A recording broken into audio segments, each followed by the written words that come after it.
আসসালামু আলাইকুম রহমতুল্লাহি ওয়া বারাকাতুহু। সুপ্রিয় দর্শক, আজকে আমরা একটি 88 ডিমের ফুল অটো ইনকিউবেটর একটি তৈরি করলাম।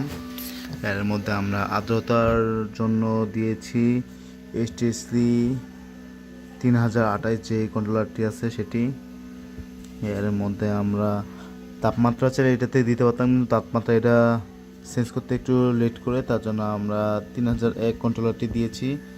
ওভারহিটের জন্য অবশ্যই যেহেতু ডিসি ফ্যান ইউজ করেছি, এটার জন্য আমরা 1209 কন্ট্রোলার ইউজ করেছি। ডিসি সিস্টেমের জন্য অবশ্যই 1209 কন্ট্রোলার।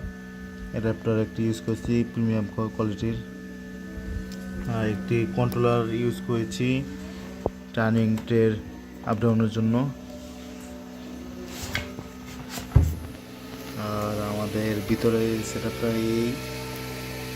এই তো ফ্যানের উপর বরাবর লাইট, আর এই পাশে আর্দ্রতার জন্য ছোট মিনি ফগার, আর এদিকে ওভারহিটের জন্য ইথোনাইট দেওয়া হয়েছে সিস্টেম। সেন্সর দুটোটাই এই পাশে দেওয়া হয়েছে, আর বাকি দুটি সেন্সর এই সাইডে দেওয়া আছে। এই তো আমাদের প্রিমিয়াম সেটআপটি আপনারা দেখতে পেয়েছেন কিভাবে আমরা কিভাবে বানিয়েছি। সম্পূর্ণ এটি দেখেই চাইলে বানাইতে পারবেন। সরাসরি আমরা মোটর থেকেই টার্নিংটের লাইন দিয়ে দিয়েছি। চাইলে এটি একবার আপডেট করতে পারবে, আরেকতলা বানিয়ে নিতে পারবে। আর যদি লেগে থাকে তো অবশ্যই আমাদের সাথে যোগাযোগ করতে পারেন।